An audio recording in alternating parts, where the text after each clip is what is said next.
start.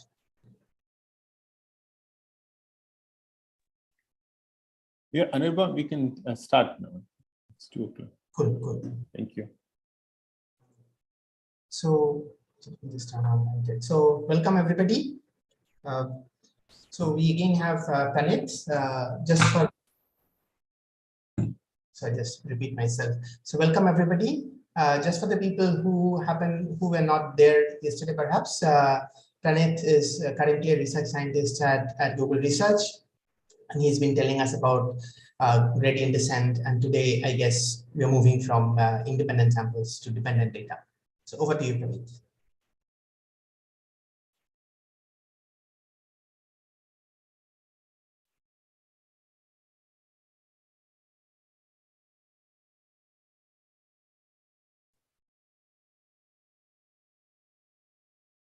Hello? Hello. Sorry, I was not able to hear you. Okay, should I repeat? Was anybody? Was I on mute perhaps? No, I did hear you. Yeah. Okay. So sorry, maybe it was something on my end. So you can see my screen, right? Yeah. Sounds good. So yeah, so thanks again for coming to the second talk. So I would like to maybe continue on the talk that I gave yesterday, which was about broadly about stochastic gradient descent. And yesterday we spoke about how to do acceleration in the stochastic setting, and what are the challenges, and what are the algorithmic ideas that we can use to speed it up, do acceleration in the stochastic setting. And today I would like to take a slightly different aspect within stochastic gradient descent, which is about learning or optimization with dependent data. Okay, and yeah, so this is joint work with again a bunch of amazing collaborators: Naman Agarwal, Shumantak Chaudhary, Pratik Jain, Suhas Kaushik, and Dheeraj Nagaraj. So again, if there is any question, like please feel free to stop me and ask me right away. Yeah. Okay. So yeah, so there'll be. Hopefully this will not be too repetitive, but because like there's a 24-hour gap between yesterday and today, I just want to again give a little bit of introduction. So as we saw also yesterday, so we said that optimization is indeed an important component of large-scale machine learning, and a lot of most of the optimization problems that we encounter will be of the following form, where we want to minimize a loss function L of W over W, and the loss function is defined usually as an expectation over some data points distributed according to some distribution phi, and there is a loss function for each data point x. Okay? And we can think of, so yesterday, for example, we thought of the setting where the loss function L is the square loss, and that was the stochastic linear regression problem. And again, we are given only t examples, x1, x2, all the way up to xt, which are sampled from pi. So here I'm using the notation xi, but in terms of yesterday's notation, it would, for example, include xi comma yi, right? So I'm just using xi to make it, to keep the notation simpler. And also, as we saw, stochastic gradient descent is indeed a popular, the most popular workhorse for solving these kind of problems. And the idea is that given a data point xt, and with the current iterate wt minus 1, you set wt to be wt minus 1 minus a step size eta times the gradient with respect to the xth data point, its loss function on wt minus 1. Okay, so this is stochastic gradient descent. And as we have already seen yesterday as well, so SGD is very well studied, especially when XT are independently sampled from pi. This was the setting that we considered yesterday. And the key property, as we also saw, was that that makes SGD work in this setting is that if you look at the conditional expectation of the gradient of the xth loss function with respect to at wt minus 1, conditioned on all the past iterates, including like all the way up to wt minus 1, is nothing but the gradient of the what is called the population loss function, which is the expected value of L when we take the expectation over xt.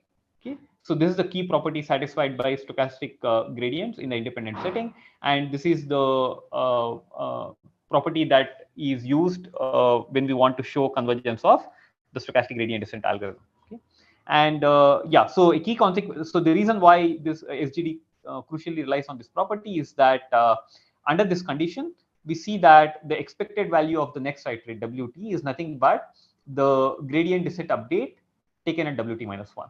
Okay. So what it means is that in expectation, SGD is doing nothing but gradient descent, and we can again use the ideas on the convergence of gradient descent to argue about the convergence of stochastic gradient descent. And as we also saw yesterday, tight convergence bounds are known, and we also know of like accelerated methods and so on in this context.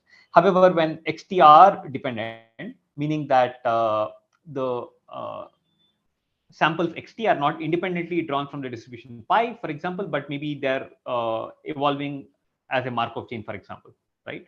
So in this setting, this is no longer true.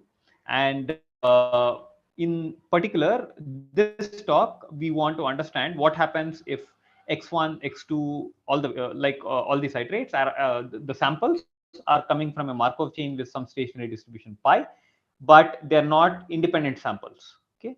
And in this context, we can certainly store all the samples offline and then use an offline algorithm to minimize the loss function. But in the context of big data sets, a offline algorithm is often not feasible. So we are interested in designing stochastic algorithms which can work with this kind of data without having to store all the data points. Okay. And there have been prior results on this problem. And the main issue with prior results is that either they show asymptotic guarantees or they are like the existing results are suboptimal by mixing time factors. So let me try to illustrate this a bit more concretely. And in order to do that, I'll introduce I'll first describe what I mean by mixing time. So is there any question until this point?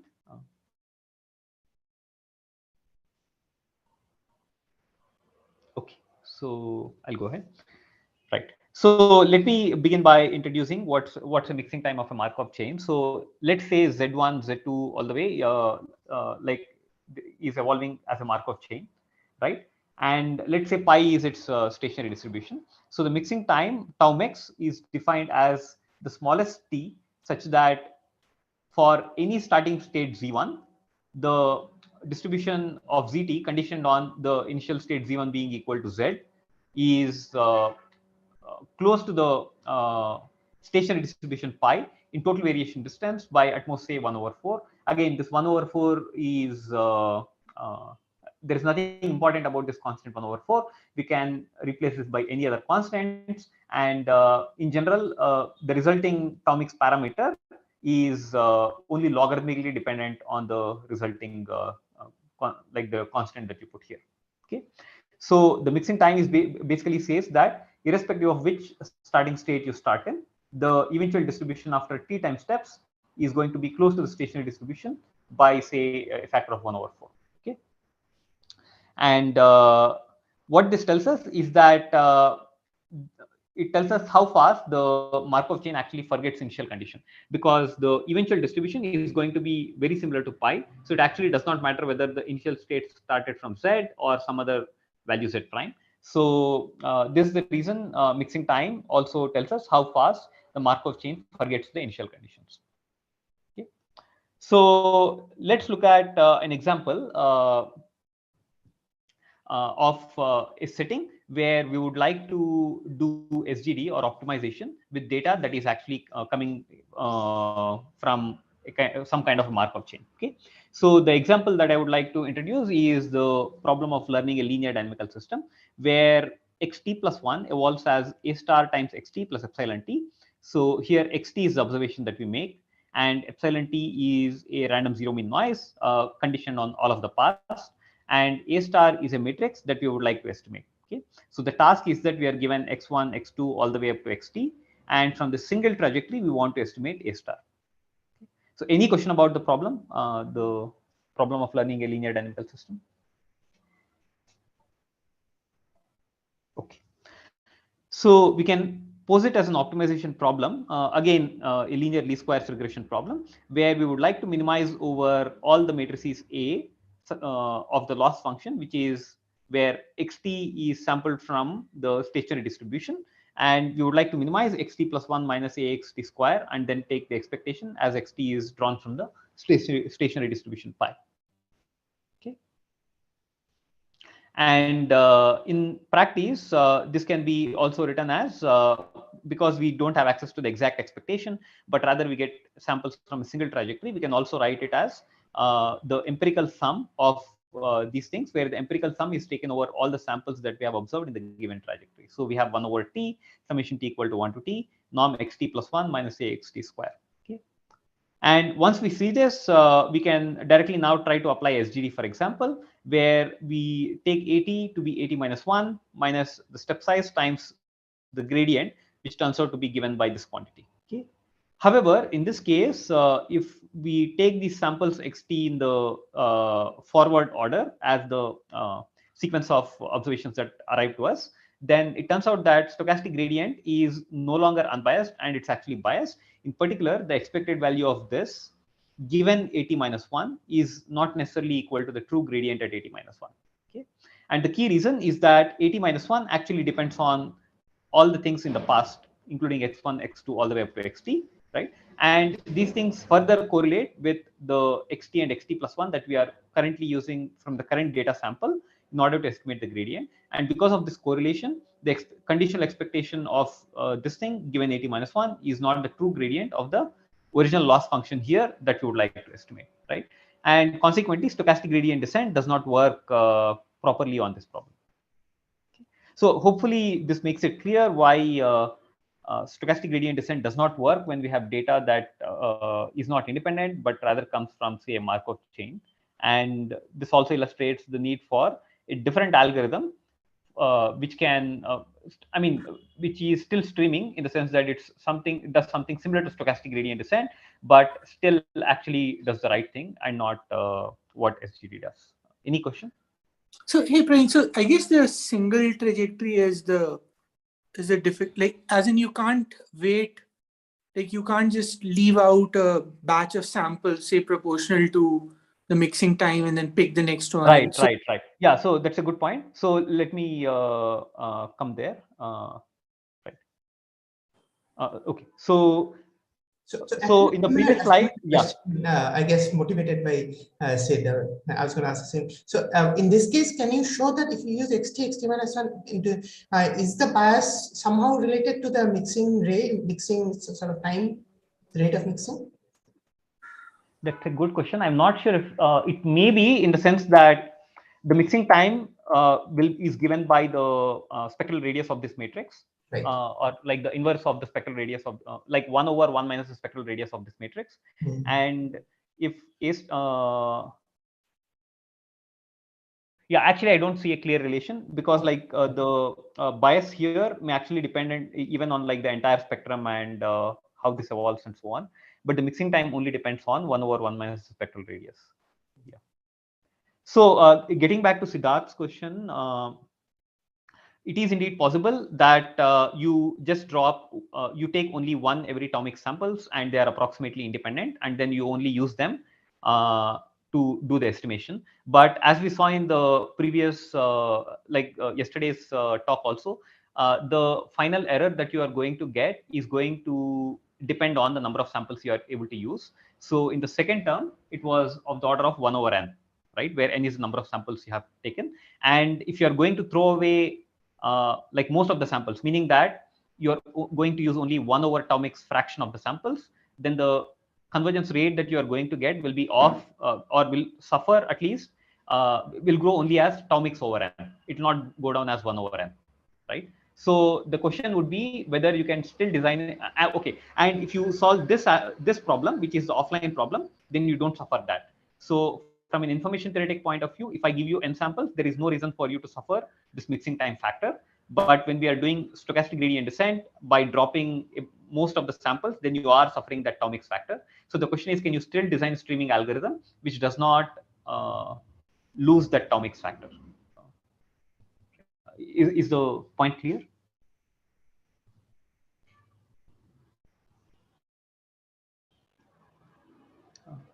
Hello? Yeah. Yes. Okay. And like, just to add to my iteration, it's not possible to learn pi as such because its support is huge. Correct. That's correct. We are only given samples and we would like to just use the samples. And like we only care about learning A star. We don't necessarily have to learn the distribution, which may be much harder. In general. Right. And you are also not allowed like parallel trajectories, as in you can't run parallel copies of the Markov chain and sort of mix and match. It's just a single trajectory. So this is a single thing. So this will be the harder case, but if you are able to solve this harder case, then we'll be able to design algorithms which can work in like with a combination of like a single trajectory of certain length, but then multiple trajectories of as well. Okay. Yeah. Thanks for the questions. So so the idea that we propose is what we call reverse experience replay, and the main idea is the following. So this basically describes the algorithmic idea that we are proposing. So the samples are like evolve in the forward order, meaning that this sample number 1, this is 2, 3, 4, and so on. So the samples are evolving like this, and the way we use the samples is the following: that we first take a buffer of a certain size. I'll explain like what should be the size of the buffer, but given a buffer size, we process the examples in the reverse order. So we'll store all these examples, and then we'll do SGD in the reverse order. So we'll first do SGD using this sample, then we'll do SGD using this sample, then we'll do SGD using this sample, all the way till the beginning. Once we have processed this buffer, then we leave a gap in the middle, and then we go to the next buffer, and then we again process it in the reverse order. And once we process this buffer, we again leave a gap here, and then go to the end of the next buffer and then process it, and similarly. So is the main idea clear? The algorithm for reverse experience replay. Okay. So let me explain like maybe the two key things. So the first thing is that we will be leaving a gap between two buffers of the order of mixing time, right? So that, as Siddharth just mentioned, we can be sure that the samples in buffer 1 and buffer 2 are pretty much independent because of the mixing time guarantee of the Markov chain, right? So the gap will be, so we are indeed throwing away atomic samples in the middle, right? As long as each buffer is of size atomics, then we are only throwing away constant factor of the samples, and we will not be suffering, we'll be suffering only constant factors in terms of sample complexity. And we'll be using at least a constant fraction of the samples, right?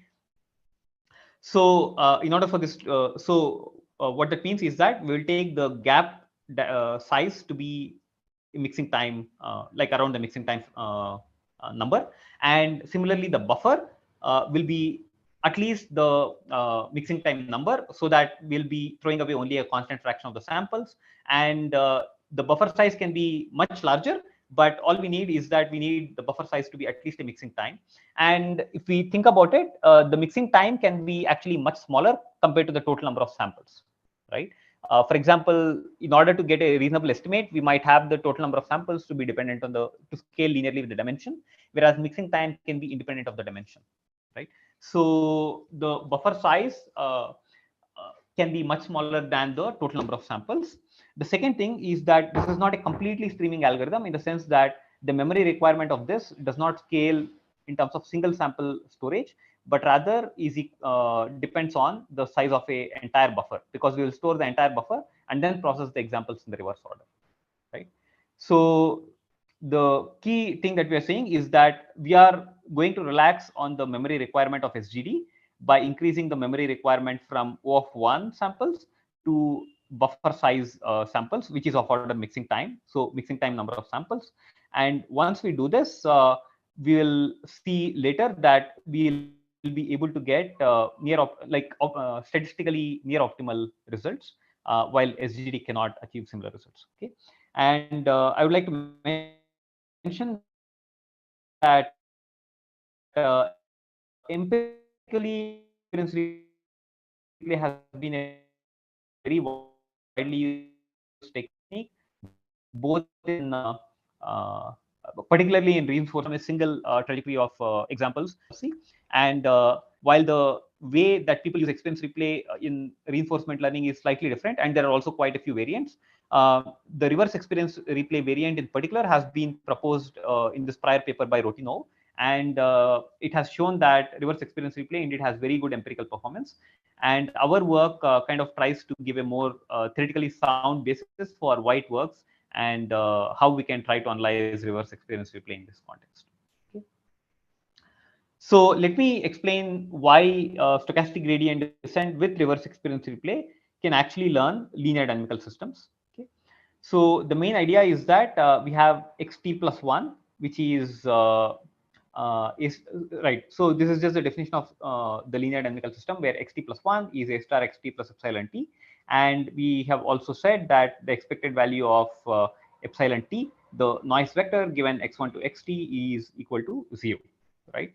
And when we process the examples in the reverse order, so the way the algorithm looks like is the following. So we have we start with an a0, right? And then a1 is a0 minus a step size times the gradient of the stochastic gradient of the loss function computed based on these last two samples, xb minus 1 and xb, and that's given by this.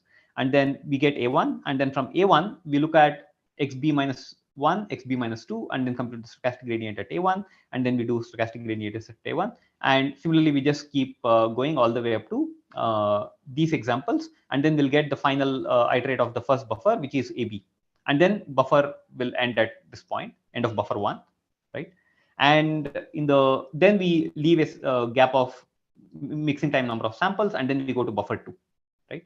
Now we get AB plus 1 to be the gradient descent at AB, where we use the stochastic gradient computed using these two samples, which are the end of buffer 2, right? So that will be 2B plus Tom x. So this is Tom x, and this is B, and this is B. So this is 2B plus Tom x, which is this going to be this sample, and then the previous one, 2B plus Tom x minus 1. And then we keep processing these samples, and then we get A. So this should be A to B. So, and then we get A to B. And then, so as I mentioned, like the memory requirement here is going to be the total buffer length, which is B samples. Okay. So any question about how the algorithm works? Hey, Prince, I hope like you'll speak to this, like the reverse order, the intuition behind this reverse order later. Yeah. I'll get to the proof where the reverse order kind of presents itself naturally. Okay. But is the intuition that for initial steps you want better quality samples, and hence the intuition is more that there is a particular kind of dependent structure, particularly coming from this epsilon t, that it's independent of the entire past, right? But it's not independent of the future. So that's the key property that motivates this reverse order processing. Okay. Yeah. But I'll come to this in a bit more detail in the later slides. Yeah. Sure. Okay, sounds good. Yeah, thank you. So, right. So let me describe our results first. So in the context of learning linear dynamical systems, what we can say is that, yeah, so this is just the setting that I have already described. And the only additional condition that I'm assuming here is that in addition to being zero mean, we assume that epsilon t is actually also sub-Gaussian, or like in this case normal, but it can also be extended to sub-Gaussian distributions with variance sigma square. And then we also assume that the operator norm of A star is less than 1, which is required for stability.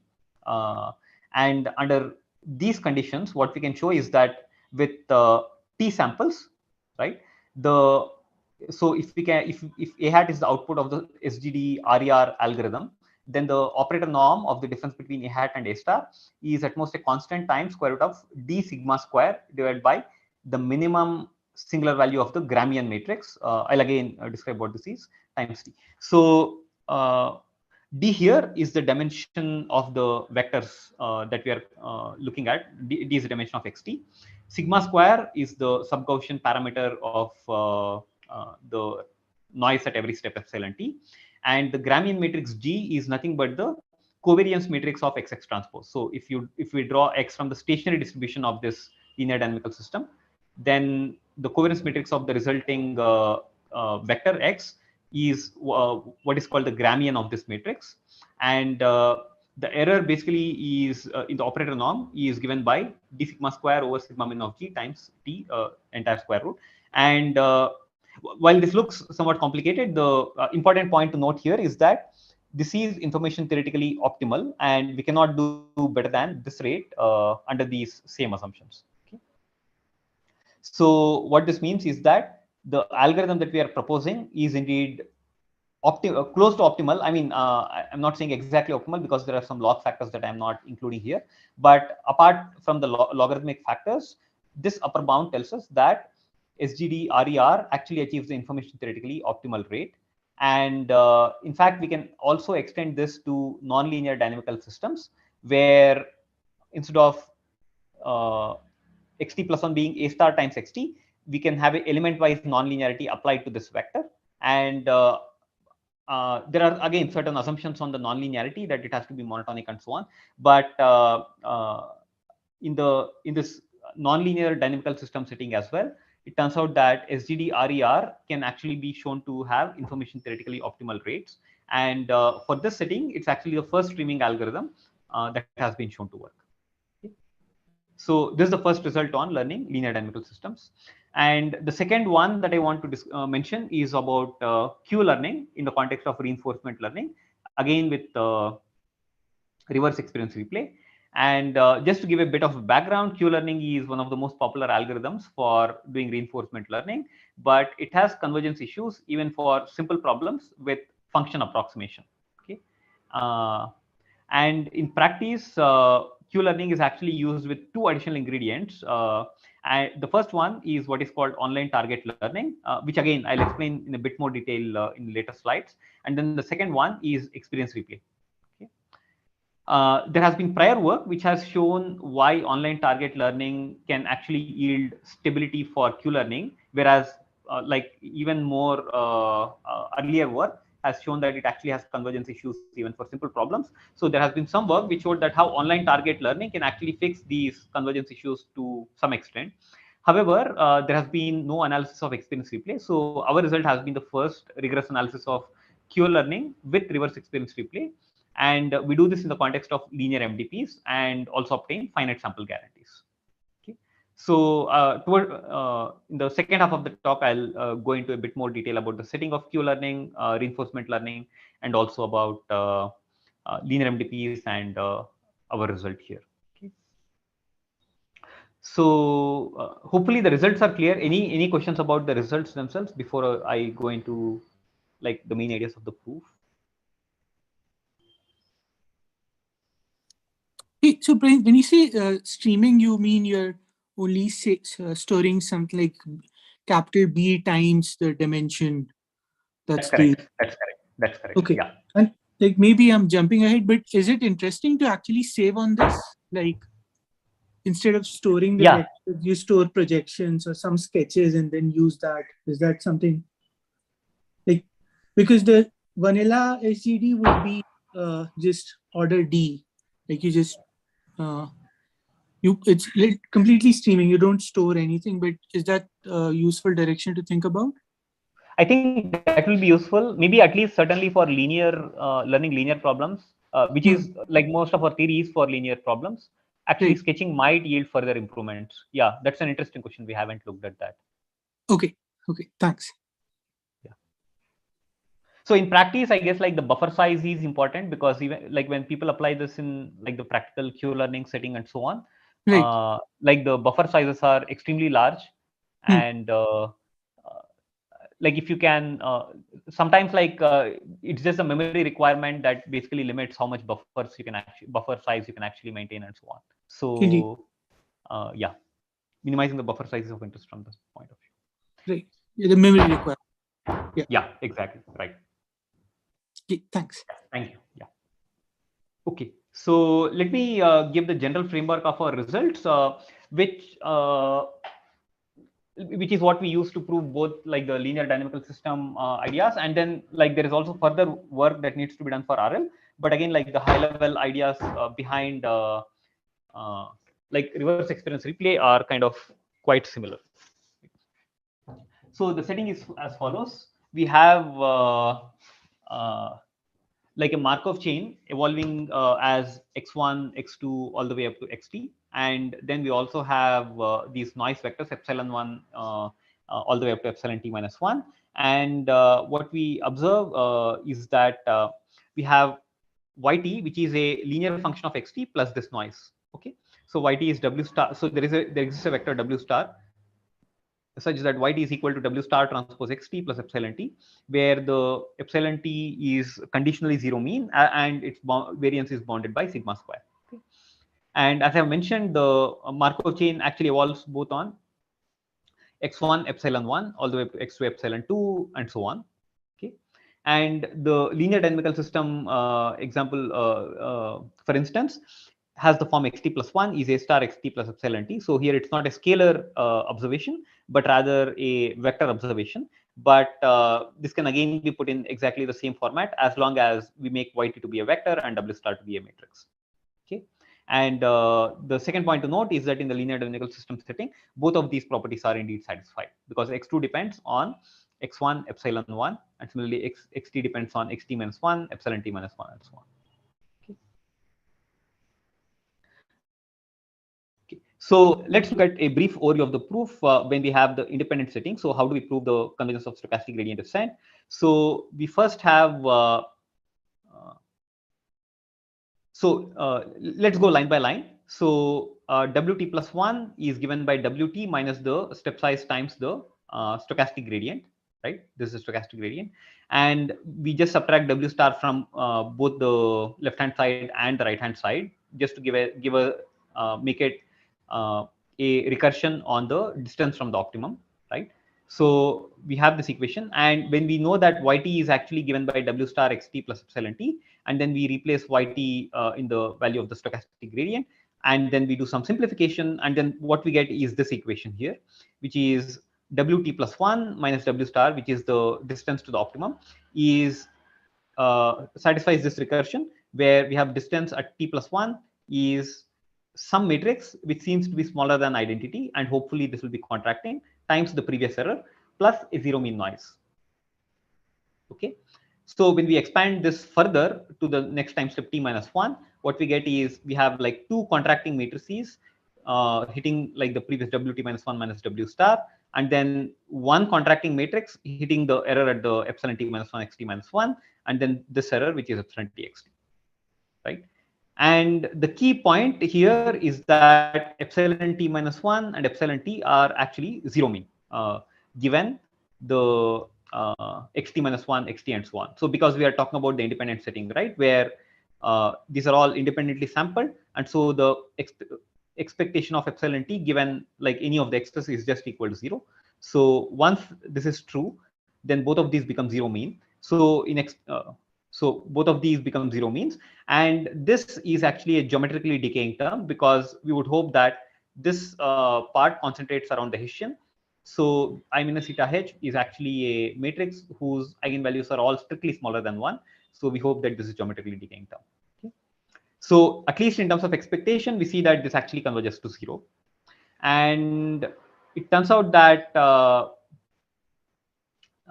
right. So we see that the expectation of the distance to the optimum is actually converging to 0, especially when expected value of xt transpose is a full rank matrix. And as I mentioned, like this can be seen using the spectral decomposition of expected value of xt transpose, because this basically decomposes along all the eigen directions. Okay. Now, even though this is zero mean, we would like to understand what is the variance of this quantity. And in order to compute that, we can again go back to this equation and compute Wt plus 1 minus W star times its transpose and then the expected value. So that will be the covariance matrix of this thing. That will involve the covariance matrix at time t minus 1, and then other quantities that arise from here, right? And when we write down what we get, we see that sigma t plus 1 is expected value of some seems like contracting matrices which are sandwiching sigma t, plus a additional noise term which depends on the step size eta. And we can also obtain a similar expansion for the average iterate. And if we choose the eta appropriately, then it can be shown that this entire thing actually goes down as 1 over t. The covariance matrix of this, the iterate goes down as 1 over t. Okay. However, the key challenge, so the key thing that we have assumed is that at least the expectation is correct, because both of these terms are zero mean, right? But when we have this Markov chain structure, what happens is that this quantity is no longer zero mean, okay? Because epsilon t minus 1 indeed influences what the next xt is going to be, because xt epsilon t is dependent on xt minus 1 epsilon t minus 1. So even though epsilon t minus 1 is conditionally zero mean depending all the way up to xt minus 1, it's not zero mean when you condition it on xt. Okay, this is the key reason why stochastic gradient descent becomes biased when we process the examples in the forward order. However, when we what we can observe is that if we replace xt transpose with xt minus 2 xt minus 2 transpose, which is the example which was seen before xt minus 1 epsilon t minus 1, then this is actually mean zero, because epsilon t minus 1 was conditionally zero mean, conditioned on like all of the past, right? So as long as we can put an example from the past here, this will still be zero mean. And what this means is that the analysis in each buffer can then be carried out similar to the independent setting once we have this zero mean property. And once we have the gap between two different buffers to be at least a mixing time factor, then the successive buffers are almost independent. And the reason this is still interesting is that the buffer size can be much smaller compared to the ambient dimension. Okay, and this is also what makes it challenging, because the buffer size is not large enough that the covariance matrix within each buffer by itself, it cannot approximate the entire covariance matrix of the distribution, right? Because B can be much smaller than the dimension, and in that case, this matrix can never be full rank, whereas all the algorithm is seeing is only examples in a single buffer at any given point of time, right? So in order for this, analysis still needs to capture the effect of multiple buffers, but the benefit or the key thing that we can use here, there are two key things that we can use here. First is that within each buffer, we can try to do SGD kind of analysis, and across buffers, because we are giving a gap of Tomex, we can treat them as being independent and then somehow accumulate the effect of using samples across different buffers. Okay. So at this point, I'm happy to take any questions about the idea behind reverse experience replay and like why reverse makes sense compared to the forward order, and how the analysis proceeds, at least at this level.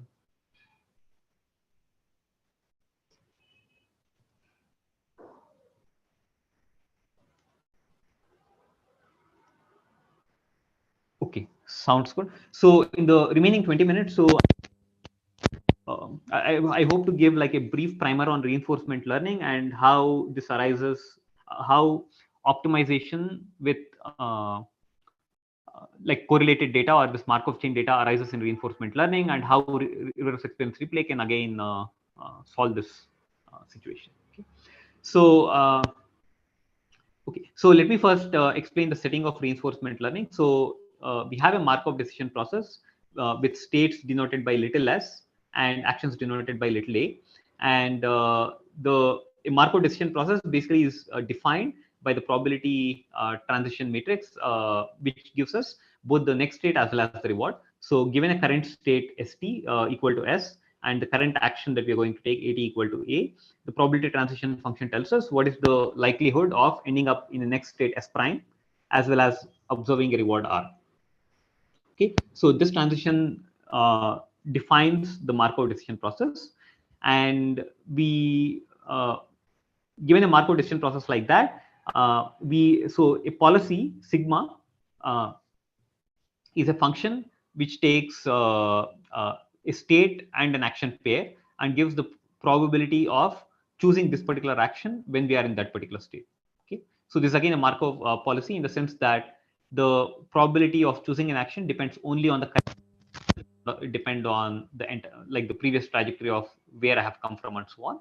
So a policy for every given state, the policy can be thought of as a probability distribution over all the available actions at that state. And what we would like to do given such a Markov decision process is to maximize the cumulative reward, which is given by summation over t gamma to the t rt, where rt is the reward observed at time step t, and gamma is a given discount factor. Okay.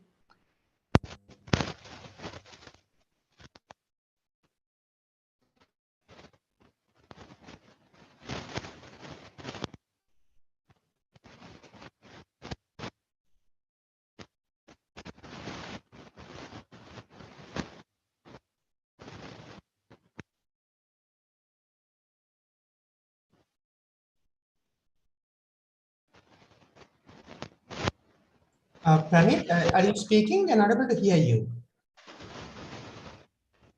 Hello. I think we lost you for the last 30 seconds or something. Okay. So maybe was the definition of MDP clear?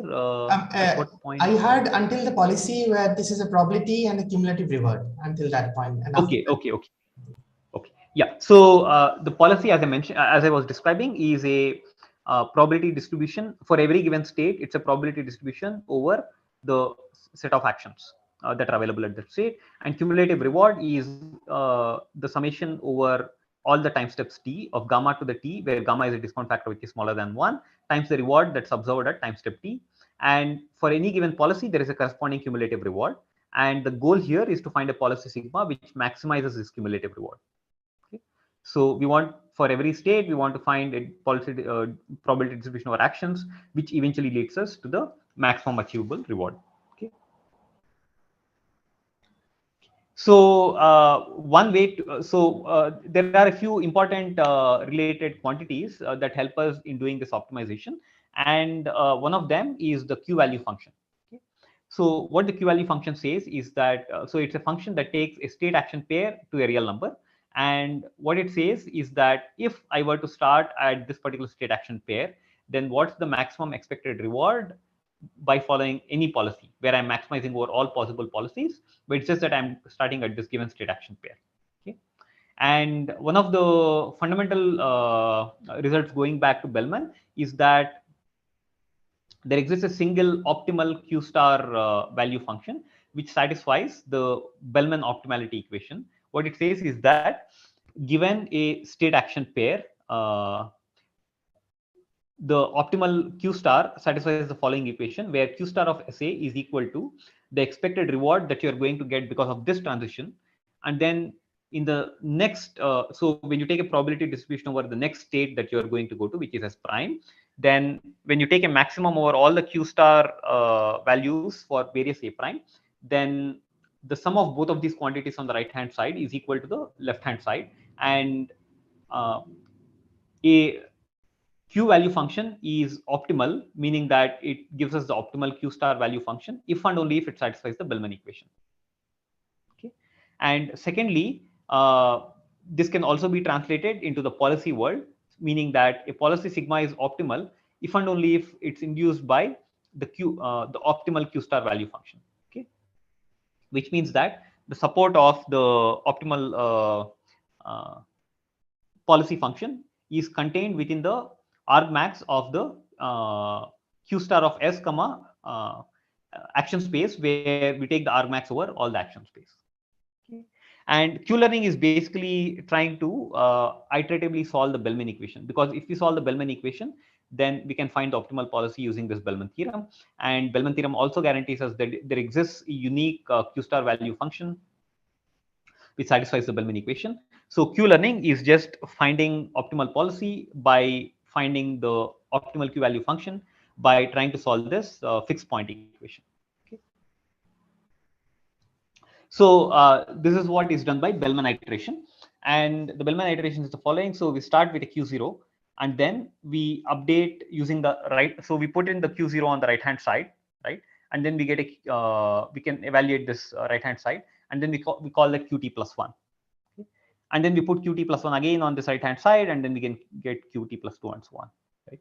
And it is well known, and again, like goes back to Bellman's theorem, that if we do this kind of Bellman iteration, then in the infinity norm, where the infinity norm is taken over all state action pairs, right? If you think of this as a vector in the mod S mod A times mod A dimensional space, then the distance to the optimum, so Qt plus 1 minus Q star in this infinity norm, goes down by at least a factor of 1 minus gamma every time you do this iteration.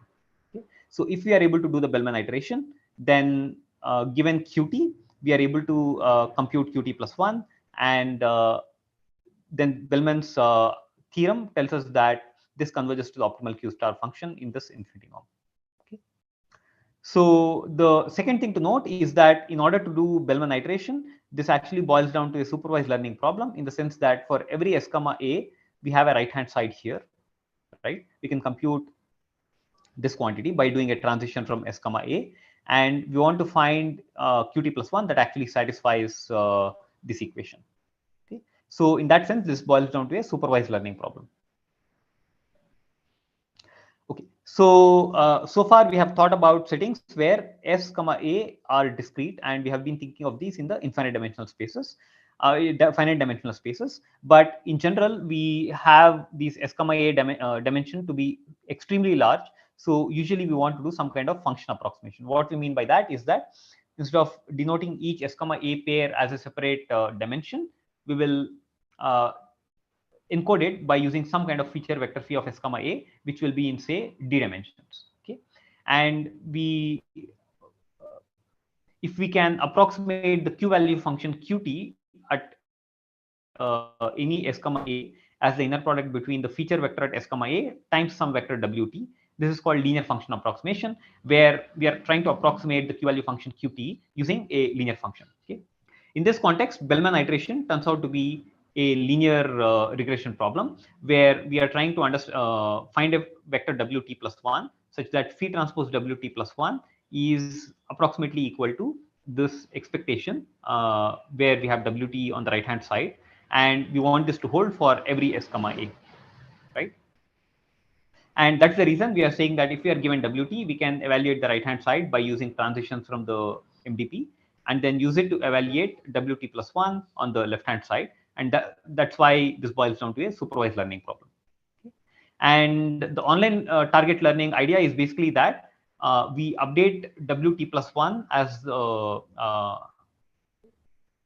so when we are doing stochastic, so when we are trying to estimate wt plus 1, so we don't do this for every iteration.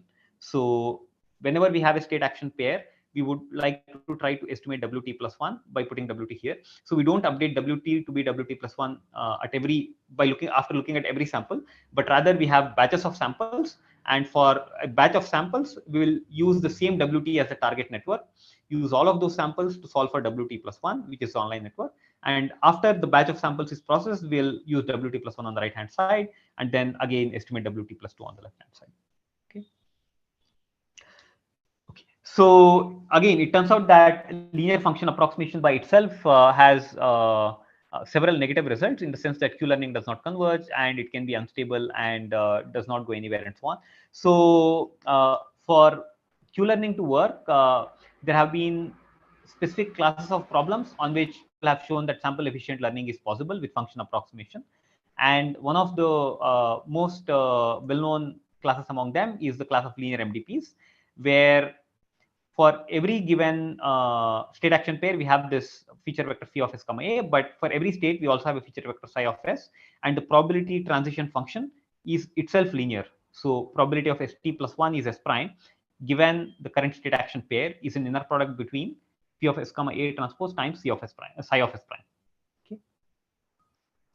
And the second assumption we would like to make about the MDP is that so when it turns out that for linear MDPs, we can show that linear functions are indeed closed under Bellman iteration, meaning that if we put a linear function on the left hand side, there exists. So we put any linear function w on the right hand side, then there exists a u which satisfies on the left hand side, which satisfies this equation. Okay.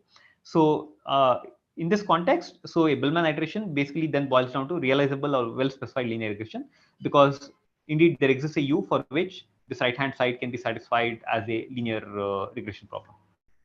Okay. So the setting is follows. So we are given samples SA, R, S prime from a fixed expression policy, and then we want to find Q star. So the idea is the following. So we start with a Q0, and we want to solve, implement Bellman iteration on Qt to obtain Qt plus 1. And we do this by solving Bellman iteration using SGD reverse experience replay, and then we repeat this process until convergence. Okay. And yeah, so in comparison to prior work, q-learning had been thoroughly analyzed only for the tabular setting, and even there the sample complexity was not optimal. So our result has been able to extend this result to linear MDPs, as well as improve the sample complexity of the results for the tabular setting as well. So tabular is where each state action pair is considered as a different dimension. Okay. So the main result is that after n number of samples, after looking at n number of samples, the infinity norm error between the estimated q hat and the true q star goes down as 1 over square root n, where there is additional dependencies on two different parameters. So one is gamma, which is the discount factor. The other one is kappa, which is kind of the condition number that we saw in the linear regression problem yesterday, but also has to account for the uh, difference between like the exploration policy and how well the exploration policy visits all the different directions of the state space and so on. Okay. So one important point to note here is that even though the mixing time of the policy comes up in the size of in the buffer size, or the Markov chain actually comes up in the buffer size requirement in terms of memory requirement, it actually plays no role in the eventual rate of convergence. So I will just maybe show some empirical results before concluding. So both of these plots are for comparing SGD with reverse experience replay with other algorithms. So the left plot is for nonlinear dynamical system, and the green algorithm is SGD with reverse experience replay, and all of the other algorithms are either SGD or SGD with vanilla experience replay, where the sample examples are random from within the buffer. And we can see that SGD with reverse experience replay has a much faster rate of convergence and achieves like the statistical limit much faster compared to the offline algorithm, which is this GLM prop. Okay. On the right hand side, we have the results for Q learning, where the blue one is our eventual algorithm, which includes both the online target learning as well as reverse experience replay for the Q learning part.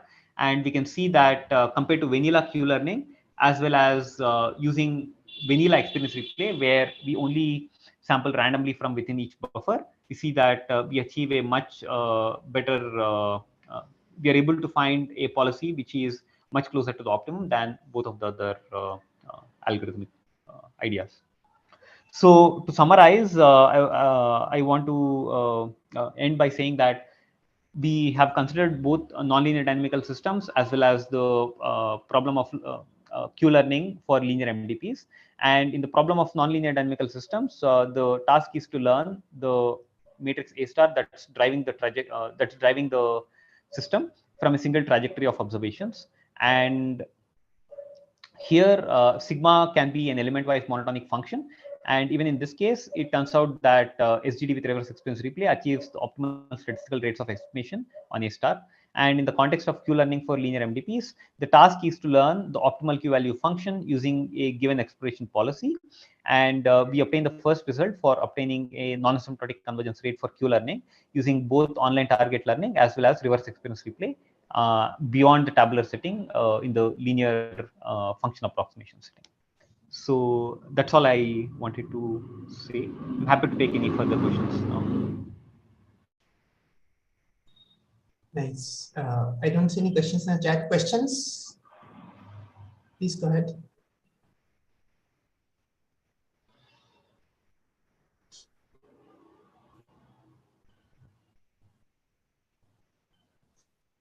So I have a very nice question. I mean, I wanted to sort of understand a little bit better what you meant when you said that achieves optimal statistical rates of estimation.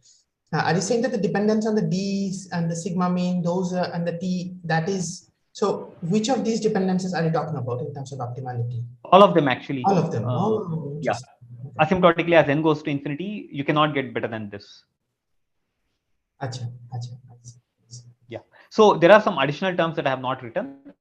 So for small n, there are some additional terms, but they will become lower order when n goes to infinity. So they're more like 1 over n and so on. So if you look at the asymptotically dominant terms, these are information theoretically optimal. Questions?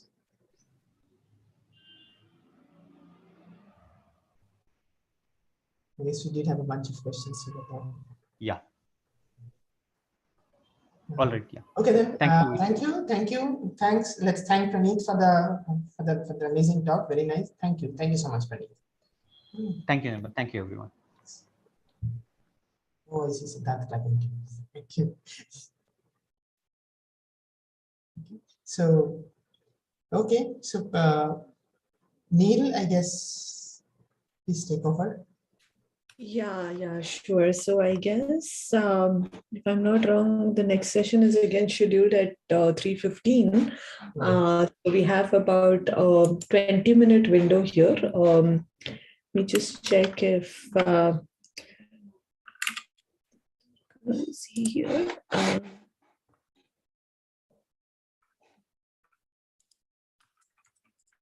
Okay, so I think that Tarka is not joined yet, but once he does, I'll request the organizers to perhaps make him co-host so that he can share his screen in due course. But I guess, to all the participants, please stay on. The session will continue in about, I guess, 18 minutes from now. My addition is terrible, but yeah, in roughly 15 minutes from now, 3:15 is when the next talk will begin. This will be the second part of the talk on aggregating a data set from rankings to strings. So we'll begin at 3:15.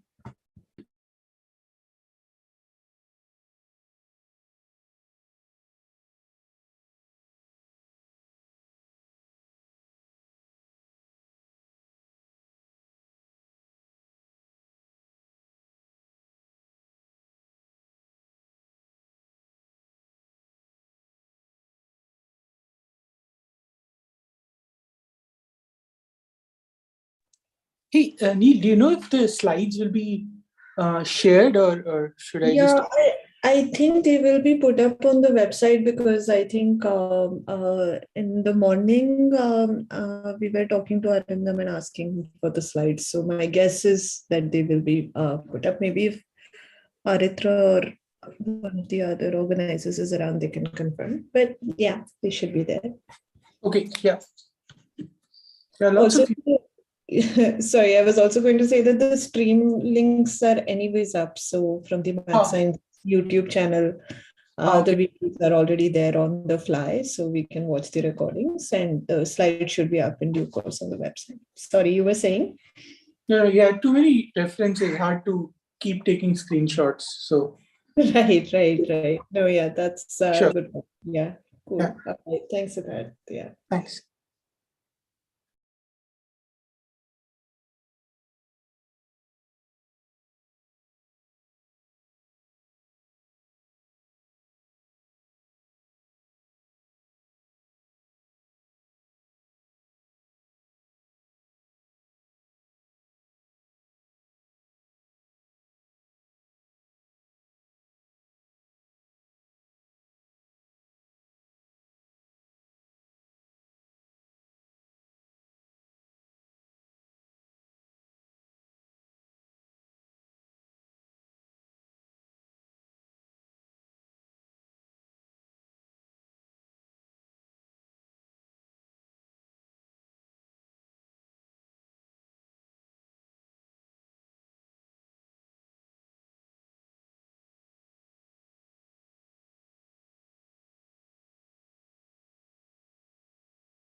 Hi, Vikram, are you around?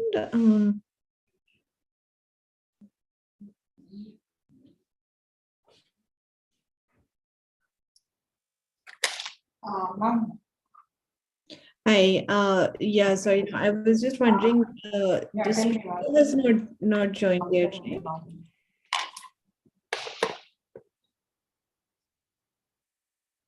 The speaker is not to join, ma'am. Right, yeah, that's kind of what I was wondering. So I'll maybe just send an email. But if somebody has a number or something, then maybe they could just. I'll ask Sushmita. Yes, that would be good. Yeah, Yeah. thank you.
Hey, hi, Diptaka. Hi, Lara. Yeah. So, am I co-host? Can I share this? Yes, you are co-host now.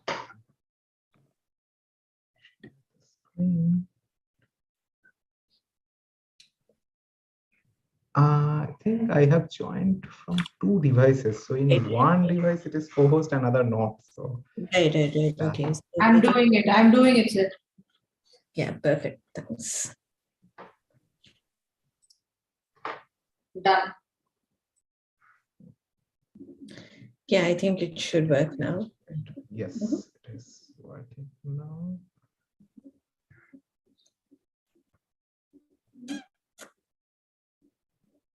Yes.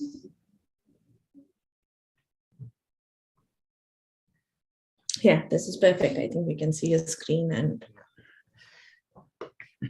work well. I think we still have about a couple of minutes. So, yeah.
All right. So I think given that it's time, we can perhaps get started. Yeah.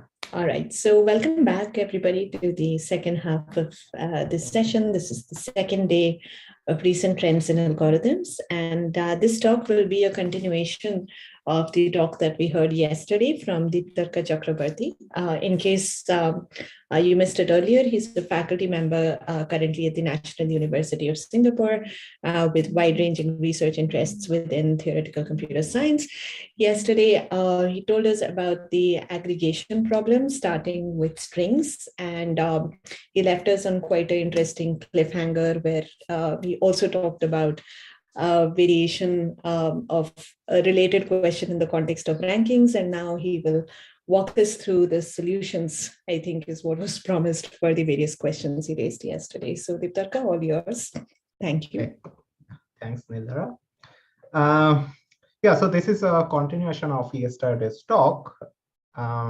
So yesterday what I did was essentially I introduced you to a set of problems, and I promised that solutions of some of the problems I will discuss today. So yesterday I did not go into the technical details much. I mean, we just have some very basic observations. Other than that, there was not much technical thing.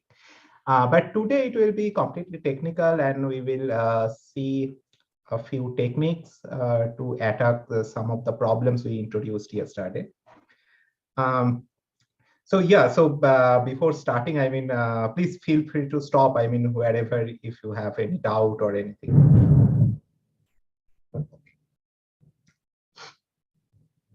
So let's start recalling, I mean, where we ended last time.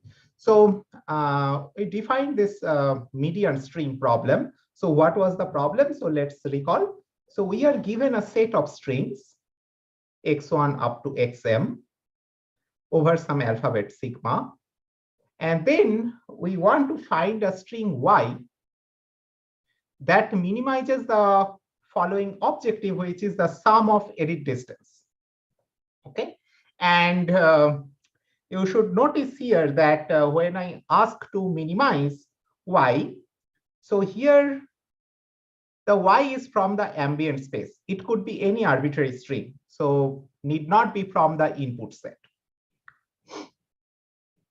And if suppose y star be a string that minimizes this objective value, so then we refer y star as median.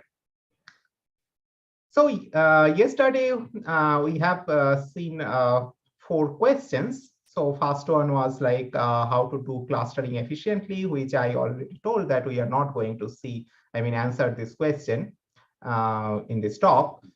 And then the second was how to perform approximate trace reconstruction. So I will, so yeah, those who can't remember this definition of approximate trace reconstruction, don't worry, because whenever I will talk about the solution of this problem, then I will define it again.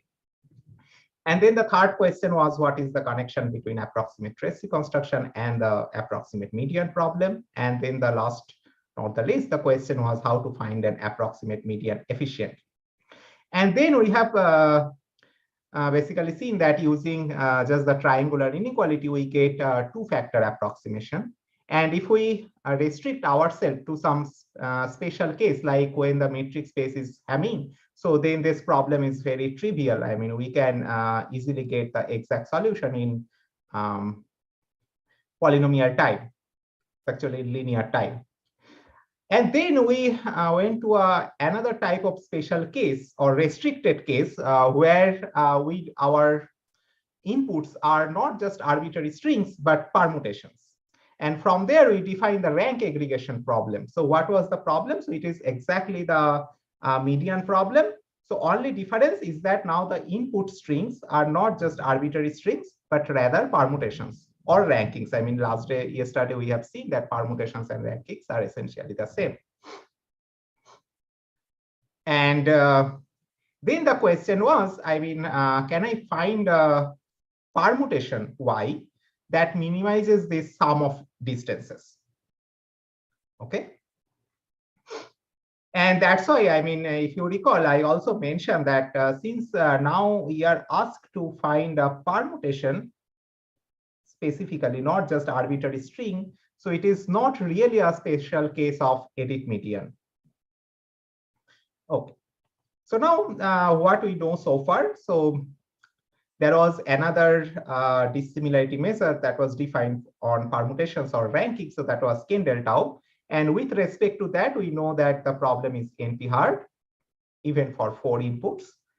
On the other hand, we know pitas. And for 3 inputs, we don't know whether it is NP-hard or it can be solved in polynomial time. But for Ulam, we don't know much actually. So unfortunately, we don't even know that whether the problem is NP-hard. Although I believe that it is NP-hard, but we don't know. on the upper bound side, so before our work with this Dash and Krautgammer, we did not have any result on the Ulam median, I mean, better than 2 approximation. So what we show that we can actually get 2 minus epsilon approximation for some small epsilon in polytime. And interestingly, we also show that for 3 inputs, actually, we can solve it exactly in polytime. So then you can see that this Kendall-Tau metric and Ulam metric are really different in that sense, because for Kendall-Tau, for 3 inputs, we don't know anything. But now for Ulam metric, we know that it is in P. So let's now focus on these 2 results. And so this second result was not very difficult. So let me start with that. So how do I compute median for 3 inputs? So here was a very high level idea. So the algorithm will be basically 2-phase algorithm. So in the first phase, I will relax the constraint and finds a solution that need not be a permutation. So if you recall that the difference between the edit median and the Ulam median was that the output for Ulam median must be a permutation. But for edit median, that was not the case. So our first phase here, I will relax. So basically, I will remove that constraint that the output must be a permutation. And then in the phase 2, we round this relaxed solution into a feasible one. So basically a permutation. Okay, so I will round it to a permutation. So yeah, so in the very high level, you can think it, I mean, you can find it very similar to like what we did for integer programming. To solve integer programming, first we relax it, I mean, consider the LP relaxation and solve this linear program and then do some kind of rounding. So yeah, so at the very high level, you can also see these 2 phases in the similar way. So now let's focus on the phase 1. So as I mentioned, I remove the constraint that the output is a permutation. Okay, so now we can we are free to output any arbitrary string. And what is the advantage here of this doing this relaxation is because if you recall, yesterday I mentioned that for edit median, we can have a, I mean, we can construct a very simple dynamic programming algorithm which runs in exponential time, so exponential in the number of inputs. Now, as long as our inputs is constant, then this is a polytime algorithm. So for example, so here we are only interested in finding median for 3 inputs. So then if you replace m by 3, so then it is just a cubic algorithm. So that is the advantage we get from doing this relaxation. So basically, we can now use that dynamic programming algorithm. But actually, what we did is like not just we relax to arbitrary string, but we add one constraint. I mean, we remove this constraint that the output is permutation, but we add one slightly simpler constraint is that the output should be of length n. So if you recall that we are now, so our inputs, all our 3 inputs are basically permutations from 1 to n. So these are n length string. And I add this constraint that our output should be n length solution. And it is actually not very difficult to modify the dynamic programming algorithm to output the n length solution. So yeah, so here I just, I'm not going to explain the dynamic programming algorithm because you can believe me that it is not that difficult. And if you spend some half an hour, you could figure out by yourself. So that's why I just post this as exercise. So the first exercise is try to design this dynamic programming algorithm that outputs edit median, okay, without any constraint on the output. And then second exercise is try to modify it and add this constraint that the output has to be of n length. And even after modifying this dynamic programming, still it runs in polynomial time as long as your number of inputs is constant. So for m equals to 3, it will be a polytime algorithm. Okay, so that's the end of the first phase. So now how do we round it? So what is the problem that could arise? So these are suppose inputs. We have x1, x2, x3, x4, and so on.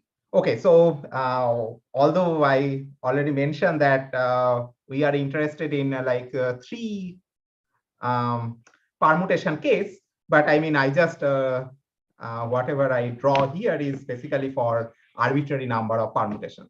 So basically try to explain to you that what problem that could occur when we relax this, basically remove this constraint that the output is a permutation.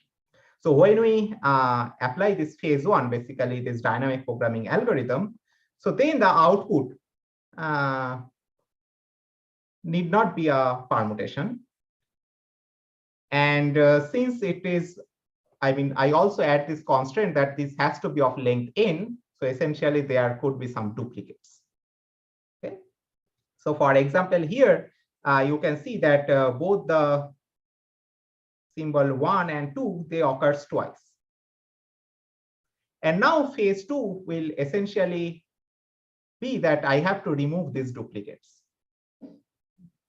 And since they are of n length, so this is also of length n.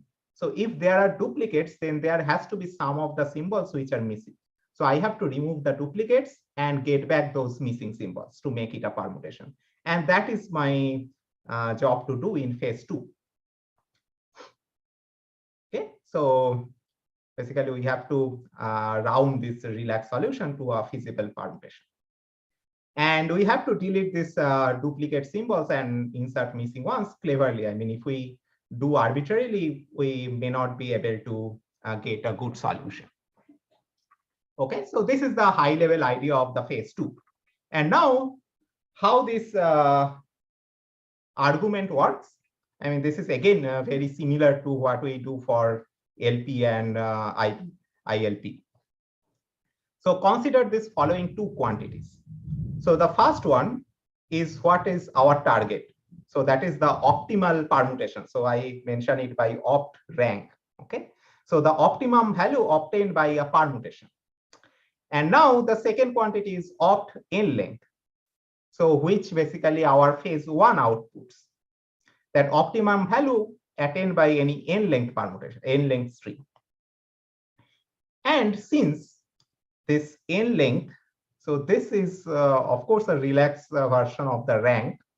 So that's why whatever be the optimum value attained by n length string would be at most the optimum value attained by permutation. So that's why the opt n length is at most opt rank. Okay. This is a very simple observation. And now suppose y bar attains this n length optimum.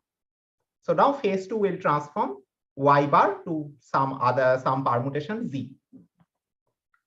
And now what we want to show is that whatever be the objective value, so basically sum of distances from the z is at most some c times objective value from y bar.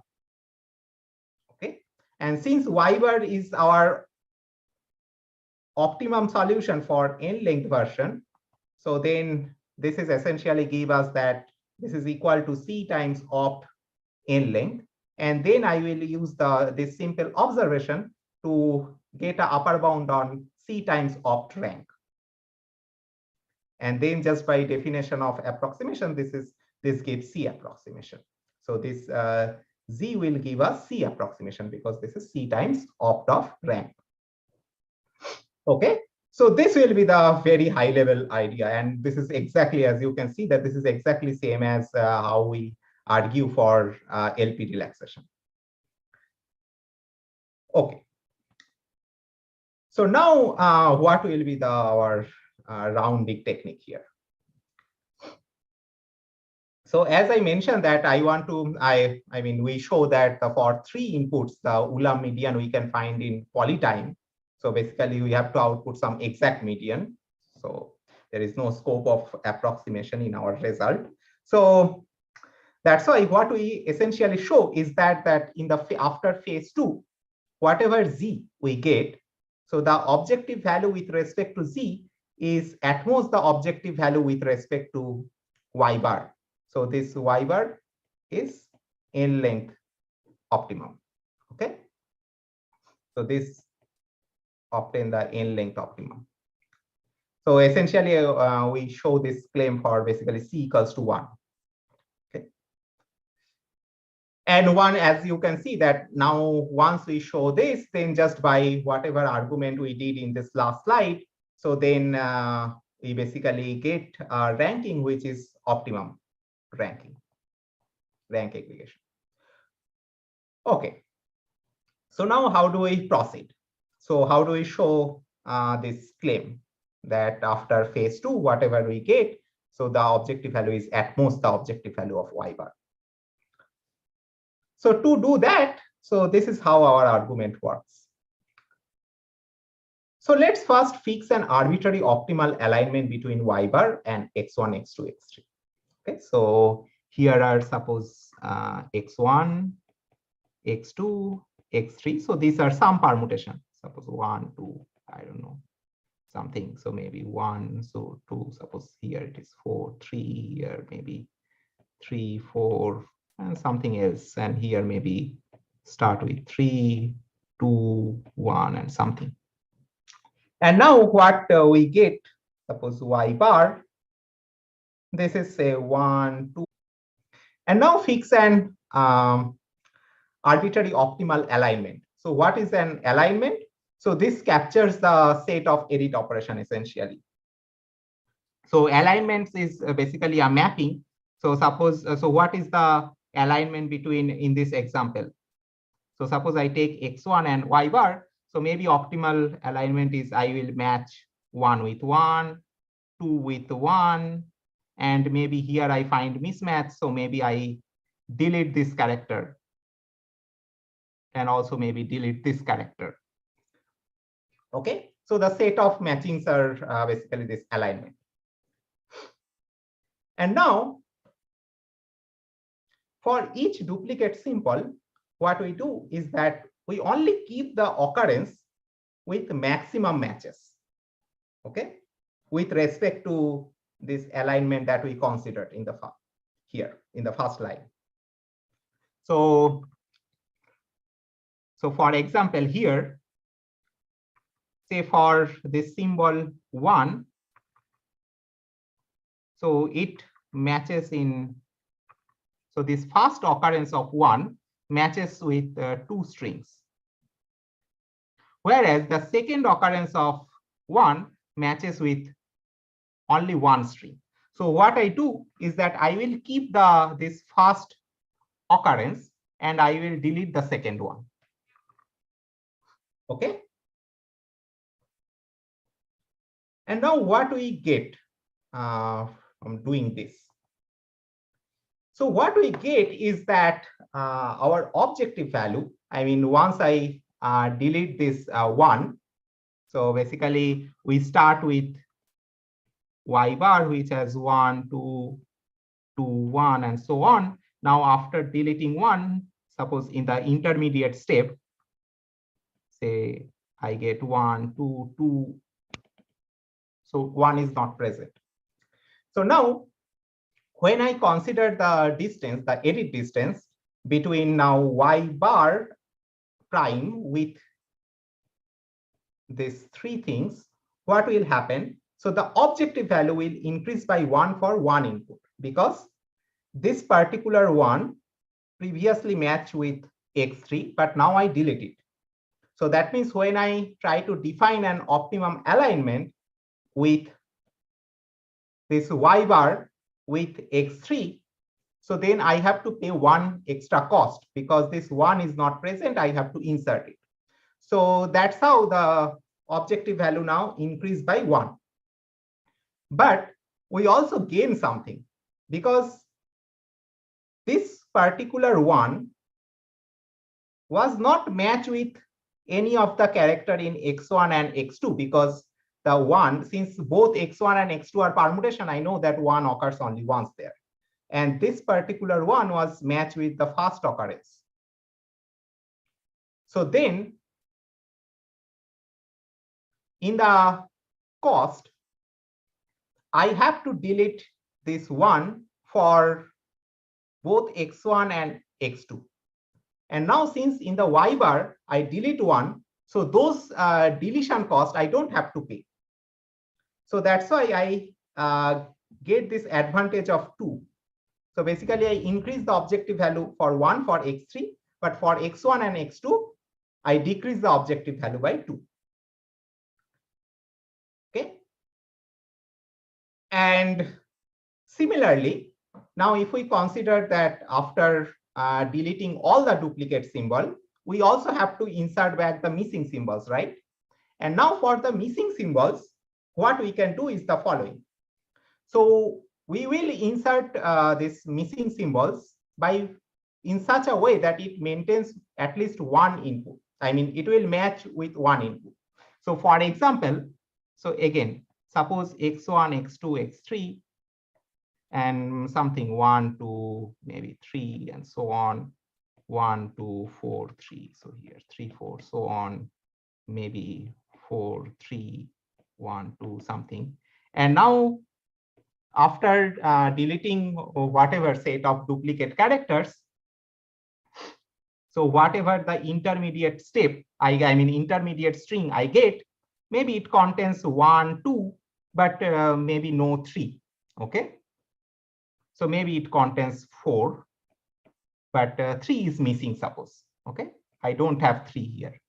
So now while inserting back 3, I can always ensure that it will match with one particular string, because I will just choose one arbitrary string, maybe say x1, and look into where this 1, 2, everything is matched.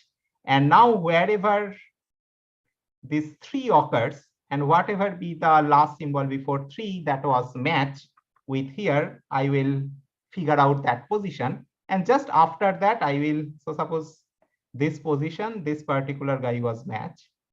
And now just after that, I will place 3. So then definitely 3 will be matched in x1. So 3 need not be matched in x2 or x3, but that is fine. And why that is fine? Because again, by a similar type of argument that we did for the removal of duplicate character, you can see that the objective value, by after inserting these new symbols, decrease by 1 for this matched string. So for x1, since I maintain the match for 3, so there the objective value decrease. But it will increase for the other 2, because other 2 there may not be any match for 3. The way I place it in the y bar. Okay, but that is perfectly fine for us. Why? Because now if you see here, so what we did is that for each deletion of the duplicates, I increase the objective by 1 and decrease by 2. Okay, so basically +1 -2. So overall -1. But while inserting back the missing symbols, I decrease by decrease by 1. So -1 +2. So basically +1. But since our restriction was that our output is n length, so if you count the number of duplicate entries, that is exactly equal to the number of missing symbols. So that's why, after performing these 2 steps, whatever be the minus, if suppose there are duplicate entries, say C duplicate entries, so then this I will get this term -C, and for missing symbol I will get +C, so they will cancel out, and the objective value basically stays the same. Okay, so yeah, any doubt so far? Because that is the argument here. Yeah, if you have any question, you can ask me now, maybe.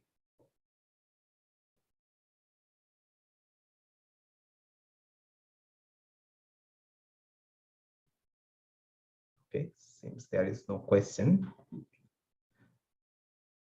Okay, so that's the reason, I mean, why the objective value stays the same. And then essentially we get our claim that the objective value of with respect to z is at most the objective value with respect to y prime, and as a result we get exact solution after rounding. Okay, so this argument actually also can be extended for constantly many inputs because phase one runs in polytime as long as the number of inputs is constant. Okay, so but the problem will arise in this rounding phase. So since previously, I mean, there are 3 inputs, so that's why we were getting this type of nice bound that +1 -2 and one case -2 +1. But now that argument will not work if there are constant number of strings. But still, I mean, one can slightly do more careful analysis and can show that it can be increased only by a factor of 3/2.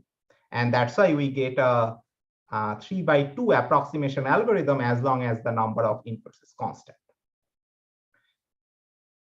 And moreover, this this similar type of approach also works for the center problem.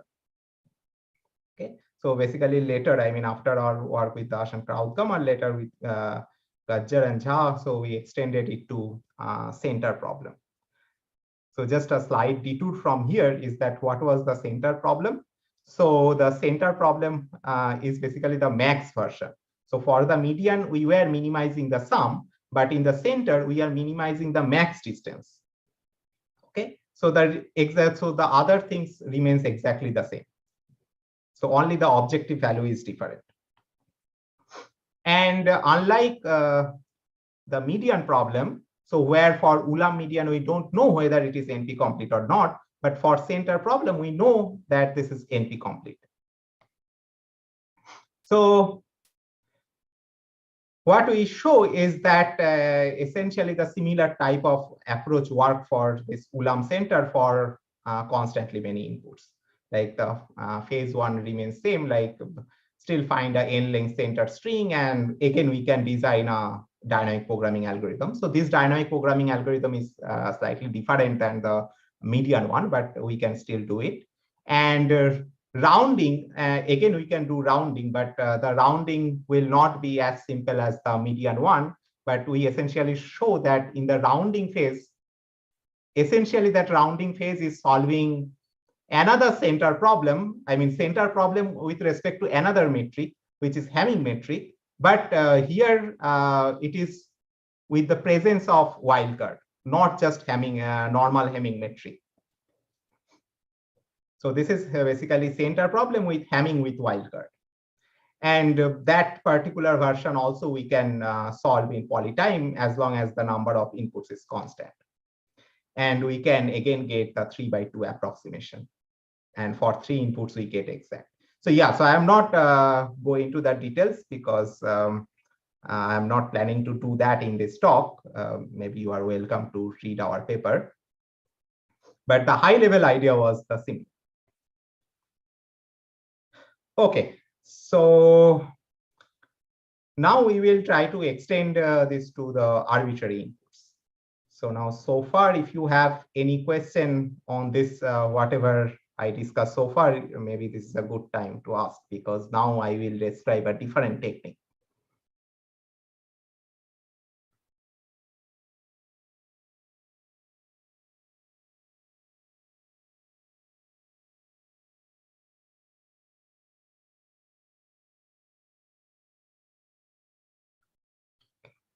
Since there is no question.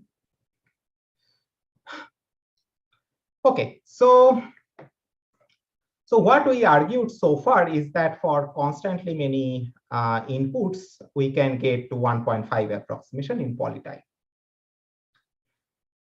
But what if our number of inputs are arbitrary? So will the similar type of approach work?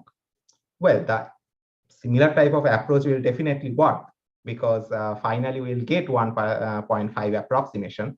But the problem is this phase one. So in the phase one, where we relaxed this constraint and we were using the dynamic programming algorithm for edit median. So that runs in exponential time. Okay, so exponential in the number of inputs. So if M is arbitrary, then there's no longer a polytime algorithm. So the second phase for the Ulam median, so the way we do this rounding, that part is still polytime, even for arbitrary number of inputs, but the phase one no longer polytime. So so this whole approach fails if we want to achieve some 2 minus epsilon approximation in polytime. So that's why we used different techniques in achieving that result. Okay. So for that purpose, so let me first divide this into two cases. So the first case is we call high regime. So what is high regime? So basically, suppose consider the case where the optimum value is large. So basically omega mn. So recall that m is the number of inputs, so number of permutation we are given, and n is the length of each input. So these permutations are from 1 to n. And now, suppose the optimum objective value is, say, mn by some constant, say 10. So then we want to claim that in this particular scenario, if I output the best input, that actually breaks two factor. So yesterday I argued that any based input will give two approximation. And that works for any metric. But now today what I want to argue is that if we consider the Ulam metric and the objective, I mean the optimum objective value is large, so then based input itself will break the two factor. It will give me some 2 minus epsilon for very small epsilon. Okay, so epsilon is basically some constant greater than 0. So yeah, so just to emphasize that, I mentioned that it is independent of n and m. So how do we, so now as you can see that from this claim that there is nothing clever algorithmically here. So whatever should be like analytically. So we have to analyze it in cleverly such that we can show that based in input itself breaks the two factor. So let's first try to argue about that. Okay. So to argue about that, first make a simple assumption that none of the input is very close to this unknown median. So whenever I am given this input set S, so there is some median, right? Some optimal median Y star. We just don't know. And now assume that none of the input is actually close to that. So pictorially, so basically, if you look into this ball of radius 1 minus epsilon opt by m around this unknown median, so then none of the input lies within that ball. So everything is outside. And why? Basically, we can make this assumption without loss of generality. And why? Because if not, then that particular input will break the two factor. Because suppose if there is something here which is of distance at most 1 minus epsilon, then just by exactly the same argument we used yesterday using triangular inequality that shows the two approximation, just using the similar type of argument, we can show that this particular input will break the two factor. Okay. So let's now make that assumption that within this 1 minus epsilon opt by m radius ball, there is no input. And again, recall that our high regime is when opt value is mn by 10.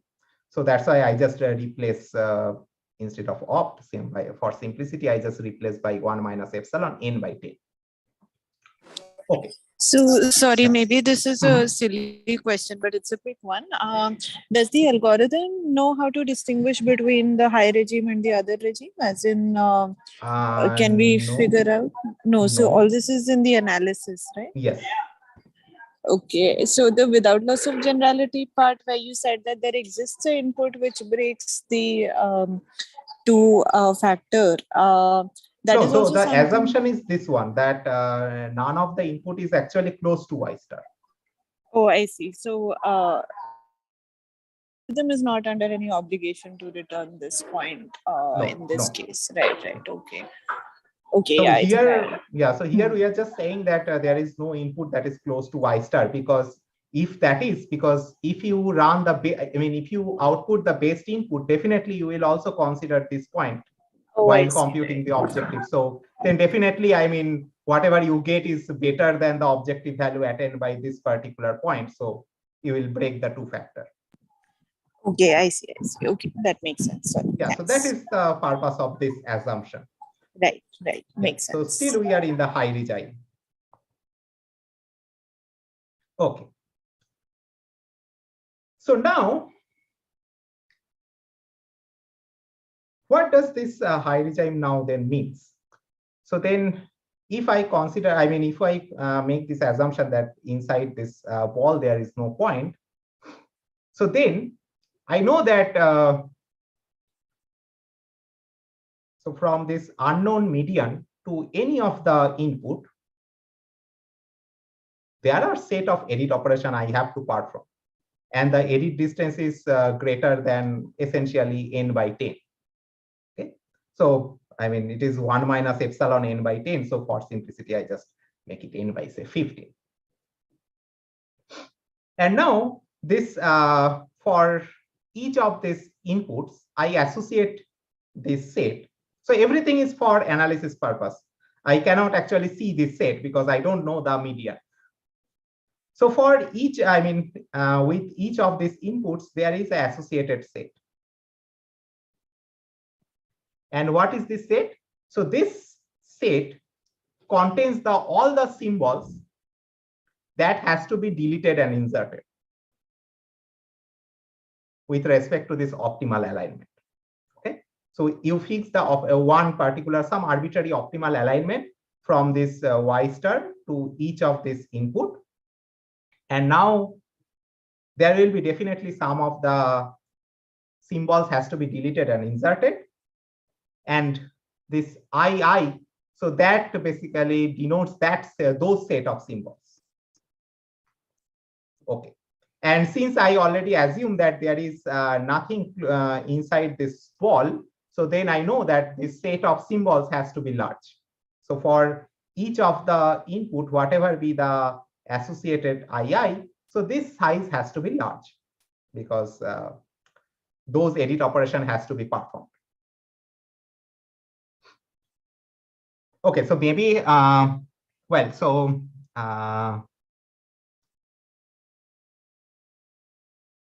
actually, so since I am considering II to be the set of symbols, so in the actual distance, you will count insertion and deletion twice. So for now, for simplicity, let's make this, this is like another without loss of generality. So here, when I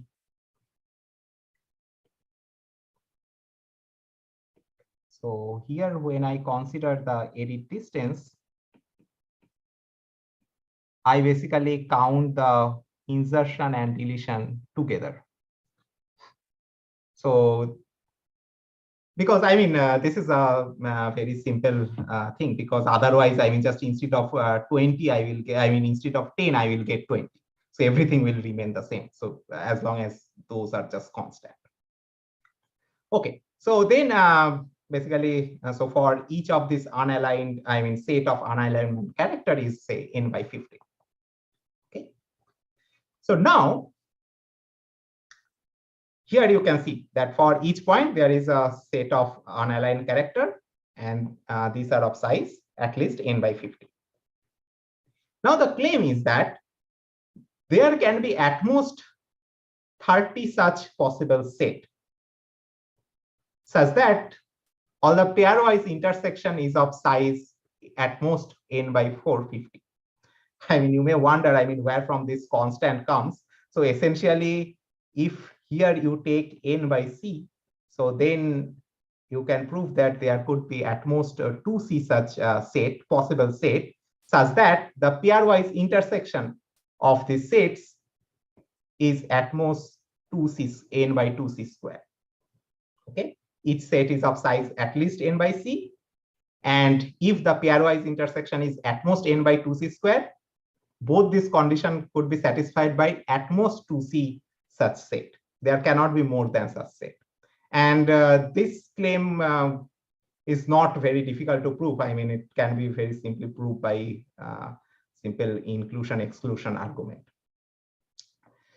And once we prove that claim, then what it implies the following. So let's make this another assumption, I mean, another observation. So if I consider any two permutation, xi and xj, what is the edit distance? So edit distance is at most, so if I consider, so here my xi and here is xj, and suppose this is my y star, and I know the set of unaligned character is I and ij. I know that what, I mean, I can get a simple bound from the edit distance between xi and xj. What is that simple bound? Because I can go via this y star. That is the most naive bound. So basically, I first delete this I thing, and then I mean perform this edit operation that involve the symbols in ij. But now, if you look into these characters, whatever be the characters that are common in ii and ij, so that I have to delete from xi once, and then I can directly add it in the xj. So I don't have to go via y star for those symbols. And that's how in the distance I will save this factor of ia intersection ij. Okay, so the edit distance will now becomes whatever be the size of the ii, ij minus this intersection size. And now what it implies now with whatever we observe that there could be at most 30 such set such that the pairwise intersection is small. Then now if you look into this ball of slightly larger radius than n by 10. So then whatever sorry again, if the pairwise intersections are small, then is the intuition that the edit distance is large because you're subtracting less? Yes. I see. So, but like you said, this is also like an upper bound, right? So the edit distance between xi xj could be much smaller than this bound. Right? Yes, yes. I see. So basically it is saying that if the intersection is large, so when intersection is small, we cannot say anything because this is an upper bound. Yes. So when the intersection is large, then the edit distance will be small. Okay, right. Okay, so makes sense. So the number of sets whose pairwise intersection is small is bounded. So for many of them, it's going to be large. So you're so I guess you want to say that many of the input points themselves are close to each other. Or exactly. Something like exactly. Great. Makes sense. So yeah, so pictorially what we get is that if you look into whatever be the points inside this outer ball, they just form some constantly many clusters, essentially 30 clusters. And what are these clusters? So in this cluster, if you look into and along with a body point, so this is just some fancy name we just came up with. So this is basically the set. I mean, as I mentioned earlier, that I can get at most 30 such set, and this set are associated with some point. So those point I call the body point. Okay. So for example, so now suppose this is a body point for this red cluster. This is body point for the purple one, yellow one, and the green one. And now all the other points has to be in one of this cluster. So there could be many other points, but they must be in one of the cluster. And then what is the distance from, if you look into any point in a cluster to its corresponding body point, what is the distance?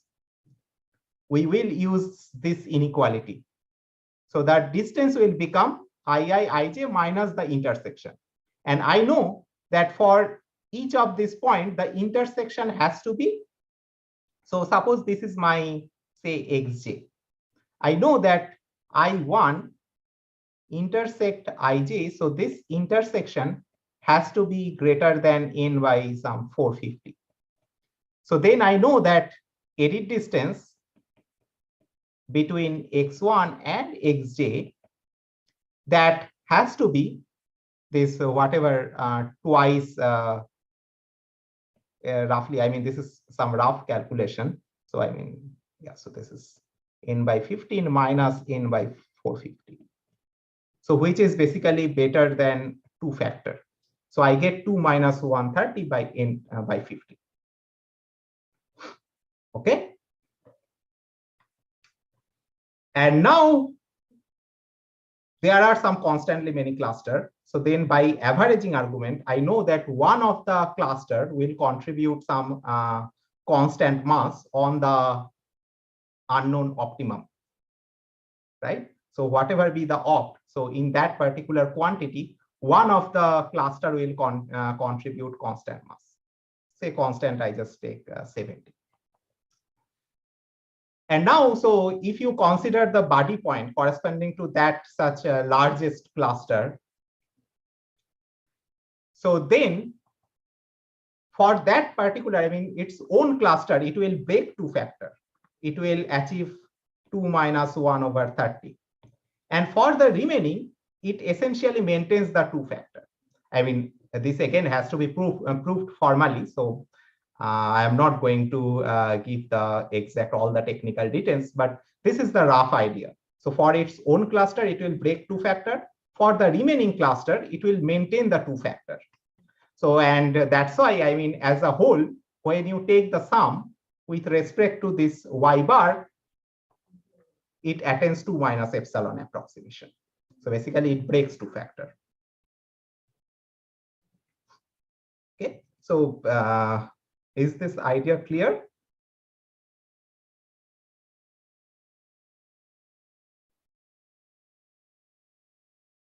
Yeah, so there are a lot of technical details that I hide just under the rug, because one has to also cleverly choose this body point so that they can argue that it will maintain, first of all, it will give you this 2 minus 130 approx for its own cluster. And also, so this is pretty simple to show that, I mean, for the remaining, it is roughly 2.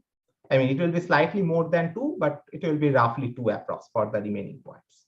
And so when you take the final sum, it will be 2 minus epsilon.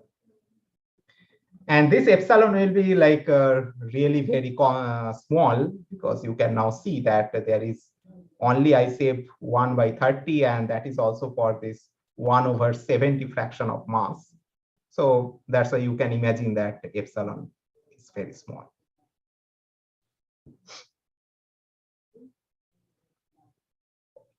So this is the whole argument. But that was the case for high regime. So I have not tell you anything about the low regime case. Okay, so the high regime only says that the best input achieves 2 minus epsilon. But as Nilhara pointed out some before that, I mean, we cannot really distinguish between the high regime and low regime. I mean, we have to design our algorithm in such a way that the output breaks 2 factor. So now let's consider the small regime separately for now. So consider the small regime case is that the opt value is small. So yeah, so here by small, I mean, what is the quantity I have not mentioned. And also make another assumption. This is definitely not a without loss of generality. So this is just like some kind of extreme case that suppose this optimum cost is distributed over almost all the simples equally. So I mean, optimum cost you can count in two ways, right? So this was sum of edit distance, and you can also think of like this as a sum over the symbols. So basically for each symbol, how many times you have to insert and delete.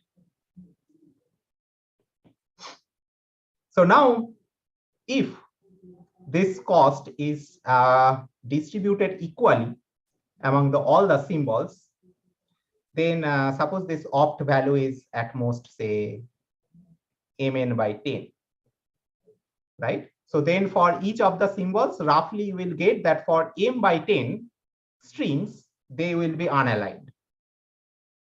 So if they are, so suppose, okay, so let me now draw here. So suppose these are my x1, x2, and so on. And suppose this is my y star. And if I consider one particular symbol, so if the cost is distributed among all the symbols, then what is the cost contributed by symbol, each of this symbol? It is m by 10.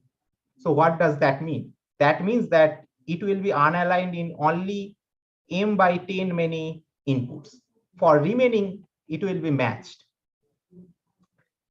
So now if you consider a pair of symbols, A and B, so B will also be not aligned in some set of inputs, which is also m by 10. So now if you look into the pair, so then except this like bad inputs, everywhere else A and B will be matched. And if A and B are matched in all the remaining inputs, then the relative ordering also has to be same as it was in this unknown y star. So the relative ordering will be same in m minus 2m by 10. Right? So basically 4/5 fraction of the inputs, the relative ordering will be same. And thus now if we can, for each pair of symbols, if I can check the relative ordering among all the input permutation, we will retrieve back the actual y star. Because I mean, if we can retrieve back relative ordering of all the pairs, then just by doing topological sorting, we can retrieve back this unknown y star.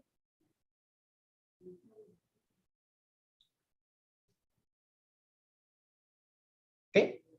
So, but the problem is, of course, that this is a very strict assumption that I make, that the cost is distributed everywhere. And also like for each pair, I will be able to get the relative ordering correctly, so which may not be the case. So these are the issues that could arise, that maybe for some pair of symbols, the relative orderings in majority of the inputs are really bad, because maybe they are unaligned in most of the inputs. And that could be due to just a few bad symbols, because a few bad symbols creates problem for several pairs. So that's why, I mean, those cases has to be handled, and we actually handle by removing some of the cycle, by constructing the, I mean, by considering the corresponding graph. So here, what is the graph? So graph is basically the vertices are the set of symbols, 1, 2, 3, up to n. And now I will add an edge from 1 to 3 if I see that 1 occurs before 3 in majority of the input. And that is how I build the graph. And now, since there are few bad symbols, so there could be, I mean, if there are no cycles, then actually we are in a good shape. We can perform topological sorting. But there could be some cycles, so we have to remove the cycle. So yeah, so I am not going into again the details of all these things. So we can essentially remove the cycles, and then finally we can perform the topological sorting. But this still that one issue still remains, is that how to merge these high and small regime cases, because we cannot distinguish between two things. So that's why it will not be like the algorithm will, I mean, we really don't apply the algorithm in this way, that for high regime, if high regime, we apply this algorithm, for low regime, we apply this algorithm.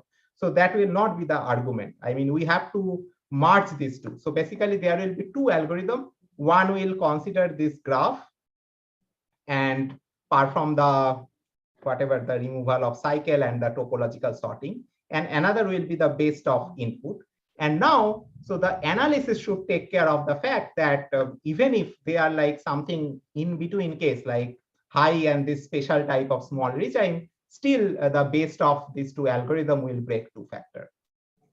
And yeah, so there are lots of technical details and it is not possible to cover in this talk. So you are welcome to read our paper. But what our analysis actually give us is, since all this thing has to be taken care of, like removing the, I mean, there are basically two algorithms and two of this algorithm gives two different approximation guarantee, and we have to basically equate them to optimize. And so that's why finally whatever epsilon we get is like very small. So we will break two factor, but by a very small amount. So essentially you can think of this like 1.99999 something. So it is not like 1.5 or something. Okay, so that's the end of the story for this Ulam median algorithm. And just I want to make a few open problems. So first of all, can we get a p-task for the Ulam median? Second, can we show that Ulam median is NP-hard? And ideally, we want to show this NP-hardness for constantly many inputs. And I don't know whether that is at all true. And then third one is that can we extend this result to edit median? I mean, I must say that, I mean, like this high regime case, that actually could be lifted to edit median under certain assumptions. So, but we don't really know, I mean, how to leave the small regime case. So yeah, so this I want to pose as another open problem. Okay, so any questions so far? So yeah, so this is not the end of the talk. So I will take a couple of minutes to talk about something else. So the NP hardness is not known even for non-constant many inputs. Yeah. Right? No. Right. Okay. So yeah, I just wanted to clarify that maybe because of the Kendall Tau result, you are hoping that there is a NP hardness even for constant many inputs. Right. Okay. Yeah. Thanks. Yeah. Please go ahead. Yeah. Okay. So yeah, maybe I will take another 5 minutes. So now there is also another set of problems that I promised that I will give you solution today, but I am not going to give you solution because I am almost out of time. But I just want to give you like what is the result we can get. So if you recall that yesterday I started introducing this median problem by first talking about this DNA storage application, and there essentially the problem we encountered was the trace reconstruction problem. And for the trace reconstruction problem, I mean, our channel was insertion deletion channel. And we were interested in the average case version because I mentioned that for DNA storage, it roughly suffices to solve the trace reconstruction problem for the average case. And there are several results known, and for exact trace reconstruction, we know some lower bound on the number of samples, and whatever be the upper bound, that is not really very good. So now we ask this question that what about approximation? Suppose instead of exact trace reconstruction, I ask you to reconstruct something which is close to the unknown string. What can I do? So we actually show that to solve this problem, just using 3 traces, we can get we can reconstruct some string which is p square n at distance, p square n. So I mean, it is not exactly p square n, some p square log 1 over pn with high probability. And this reconstruction we can do in near linear time and deterministically. And how we show this result is by basically answering this question. So if you recall that last time I asked this question that what is the connection between approximate trace reconstruction and approximate median? I mean, although in practice I mentioned that people use as a heuristic this approximate median finding algorithm to solve the approximate trace, but so far we do not know any concrete connection. So what we show is that at least, I mean, they are same at least in the average case. I mean, what we show that if you take any approximate median, like 1 plus epsilon approximate median, so then with high probability, they are very close to this unknown stream X. And then basically result 2 implies result 1. Yeah, so now I am going to skip this. So essentially, we will argue that, okay, so if I could find the exact median, so since we consider only 3 traces, so then I can use the dynamic programming, and in cubic time, I find the exact median. And just by result 2, I get that that has to be very close to the unknown string. So basically in cubic time, I can reconstruct. And then we can actually make this algorithm even faster. So by some clever technique, I mean, not just run the dynamic programming, but make divide it into blocks and run the dynamic programming independently on each block, and then finally concatenating them. And that is how we can reduce our running time of the algorithm to near linear. Okay, so I am out of time, so I am going to skip everything from now on. Yeah, so, and I just want to pose another open problem is that whatever result we get works for 3 inputs, but can we really reduce the error by increasing the number of traces? And another open problem is can we get the similar result for worst case? So all the so the whole our proof actually heavily relies on the fact that this is average case. So it is unlikely that we'll be able to directly extend to worst case, but maybe we can come up with some different argument. And that I want to pose as another open problem. Okay, so thanks. Yeah, any question? All right, thank you so much, Diptarka, for that really beautiful talk.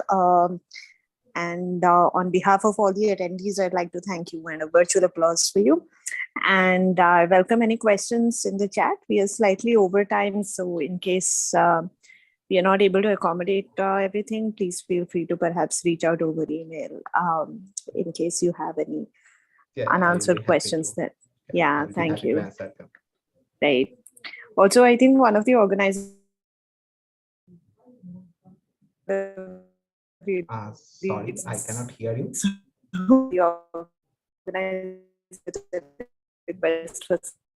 Sorry, I think that there is some problem in the connection. So yeah, so I could not hear you in the past 1 minute. So what you're saying? Yeah, right. I think, I also lost your audio for a second. I was just saying that the organizers may reach out to you with a request for the slides so that they can put it up on the website alongside your talk. I just noticed that you skipped over many pretty slides at the end. So we'll hopefully look at them at leisure and maybe another time as well. Okay, I don't see any questions in the chat, and I asked most of mine while you were speaking. So I guess we could perhaps with that conclude this session at this point. And today we actually come back for one final session at 6 p.m. Indian time. So to all the participants, request you to join back for a talk on online algorithms for caching. That's going to happen at 6 p.m. and that will be the last session of the day. But for now, we conclude this session here. And thanks again to Diptarka for a wonderful talk. Thank you so much. So thanks, Nilhara, and thanks to all the organizers for inviting me and also all the participants to attend this talk. Okay. Yeah, thank you. Thank you, Neil. All right, then. Yeah, it's goodbye for now. Yeah. Bye.